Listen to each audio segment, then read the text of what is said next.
ስለምንታይ ኣመጻጻ ቅብኣን ቅርጻን ኣብ ዓለምና ክንፈልጥ የገድሰና ንምዃኑ ሓሲብና ንፈልጥ ዶ ወይሲ ኣብቲ ኣካዳሚያዊ ምህሮ ብንቆስሞ ጥራሕ ዕጉባት ኢና? ሎም እምበር ኣብ መደብ ፍረ ነገር ገለ ካብቶም ምክንያታት ክንዝርዝር ክንፍትንና እሞ ምክትታልኩም ንዕድም።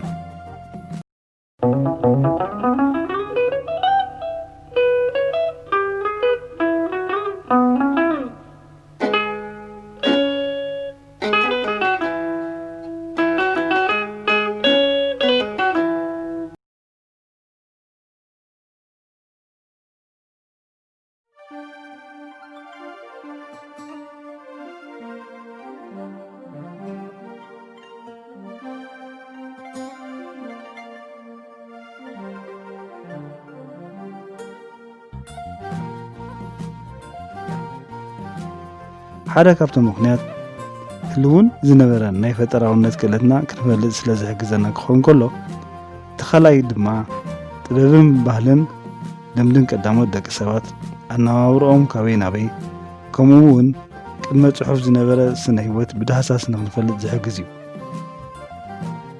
ንንውሓት ግዜ ህልውና ዝእምር ሆሞ ሳፒንስ ወዲ ሰብ ከም ዝሕብሮ እታ ቀዳሚቲ ከም ስእሊ ተሰኒዳ ደላ ኣብ በዓትታት ደቡብ ኣፍሪካ ቅድሚ 73,000 ዓመታት ዝተወቀረት እያ። እዚ እቲ ክሳብ ሕጂ ተረኺቡ ዘሎ ክኸውን ከሎ ኣብ ቀጻሊ ኣበናይ ቦታ ዝቐደመ ከም ዝርከብ ምስ ግዜ ዝካሃድ ሓቂ እዩ።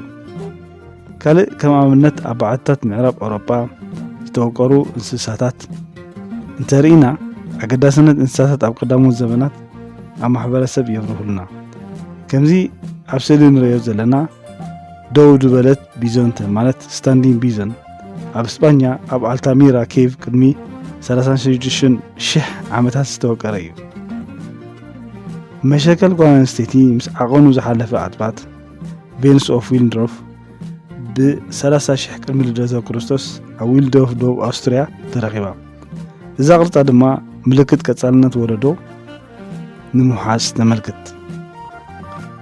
ኣብ ኣህጉርና ኣፍሪካ ምስ ንመጽእ ስልጣኔታት ንግስነት ኣክሱም፣ ኩሽ፣ ግብፂ፣ ማሊ፣ ጋና ኣብ ሃገርና ኤርትራ ድማ ዝርከቡ ከም በዓል መጠራ፣ ወደብ ኣልዱሪስ ካልኦትን ክጥቀስ ይከኣል። ኣብ ኤሽያ ኦቶማን ኤምፓየር ናይ ቻይና ዳይነስቲን ካልኦትን፣ ኣብ ደቡብ ኣሜሪካ ኖርተ ቺኮ ናይ ፔሩ፣ ካብ ቀዳሞት ስልጣኔታት ደቡብ ኣሜሪካ ቻሆኪያ፣ ቶልቴክን ካልኦትን ክንጠቀስ ንኽእል። ብሓፈሻ ጥንታውያን ቅርስታት ናብ ሰማይ የንቃርሩ ወይ ድማ ናብ ባይታ የንቆልቁሉ ባህልን ልምድን ኣነባብራ ቀዳሞት ከም ጽሑፍ እዮም ዘዘንትውና። ነዝን ካልእ ንምፍላጥ ኣብዘይ ነበርናዮን ዝነበርናዮን ዝረኣናዮን ዘይረኣናዮን ህይወት ብታሪኽ ከም መጽሓፍ ሰኒዱ ቅባን ቅርጻን ከም ድልድል ምስ ቀዳሞት ኣመጻጽኣ ስነ ህይወት የስተምህረልና። ብዓብዪ እውን ነዚ ሕጂ ተበፂሑ ዘሎ ኩሉ ሚድያዊ ቴክኖሎጂ ምዕባለ መሰረቱ ቀዳሞት ስልጣኔታት እዮም። ስለዚ ድማ እዩ ጥንታዊ ስልጣኔ ቅብኣን ቅርጻን ንኽነጽንዕ ከምዚ ኣብ ላዕሊ ዝተጠቕሰ ጥቕምታት ምኽንያታት ትህልዎ።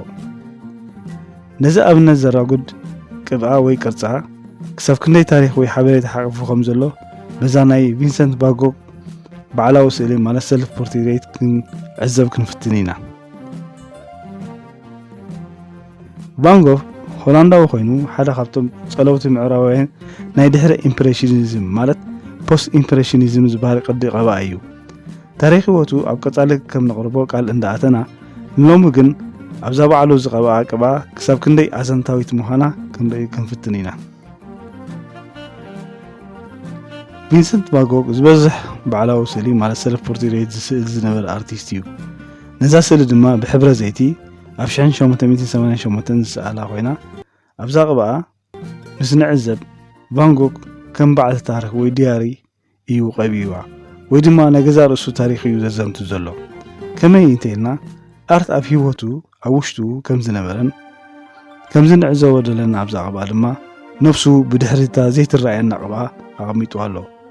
እታ ዘይትረኣየና ቅብኣ እንተኾነት እውን ከም በዓለ ቅብኣ ወይ ድማ ንነፍሱ ከም ዝስእሎ ዘሎ ኢና ንግምት። ኣብቲ ዝረኣናያ ክፋል እዛ ቅብኣ ቫን ጎግ እንዳቐብአ የርእየና። ኣካላት ቫን ጎግ ዓብሊሉ ተቐሚጡ ኣሎ። ኣብ የማናይ ኢዱ ብራሽ ምትሓዝ ሕብርን ይርአ።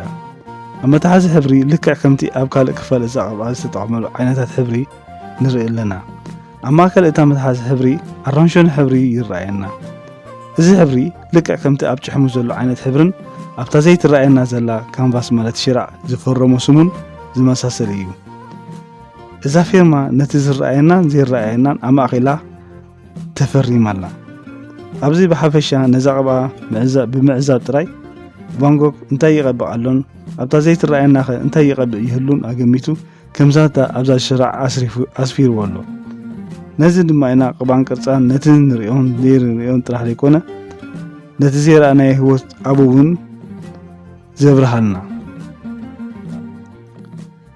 سلازل دما ናይ ቀደም ታሪክ ኣብናይ ደረጃ ምዕባለ ነይሮም ንዓናውን እንታይ ኣውሪሶምና የዘንድወልና ክቡራት ተኸታተልትና ኣብ ቀጻሊ ክሳብ ካልእ መደብ ንራኸብ ሎሚ እዚ ወድሓንኩም ዘናግዕና ሓዊኹም ሜሮን ኣፈርቂ